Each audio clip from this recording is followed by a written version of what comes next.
નમસ્કાર, real power ન્યૂઝમાં આપનું હાર્દિક સ્વાગત છે। સમાચાર મળી રહ્યા છે પાદરાથી।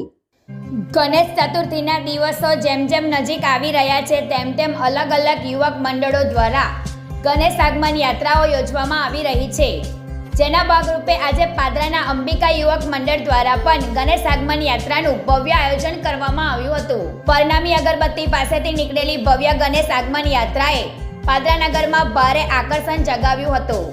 યાત્રામાં અંબિકા યુવક મંડળના તમામ કાર્યકર્તાઓ મોટી સંખ્યામાં જોડાયા હતા, જ્યાં ડીજેના તાલ સાથે યુવાનો, યુવતીઓ અને નાના બાળકો ઉત્સાહભેર ઝૂમી ઉઠ્યા હતા અને ડુંડાળે દેવ ગણેશજીને ઉત્સાહભેર આવકાર આપ્યો હતો।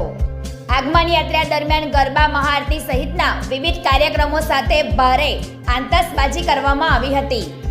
અંબિકા યુવક મંડળ દ્વારા યોજવામાં આવેલ ગણેશ આગમન યાત્રાને નિહાળવા માટે નગરજનો પણ મોટી સંખ્યામાં ઉમટી પડ્યા હતા। ગણેશજીની આગમન યાત્રાને નિહાળવા જાને મેઘરાજાની ધમાકેદાર એન્ટ્રી વચ્ચે પણ નગરમાં નીકળેલી ગણેશજીની ભવ્ય આગમન યાત્રાએ ભારે આકર્ષણ જગાવ્યું હતું। પ્રકાશ પટેલનો report, real power news, Padra. Gujarati સમાચાર ઘરે બેઠા નિહાળવા માટે રિયલ પાવર ન્યૂઝ ચેનલને લાઈક કરો, શેર કરો અને સબસ્ક્રાઇબ કરો।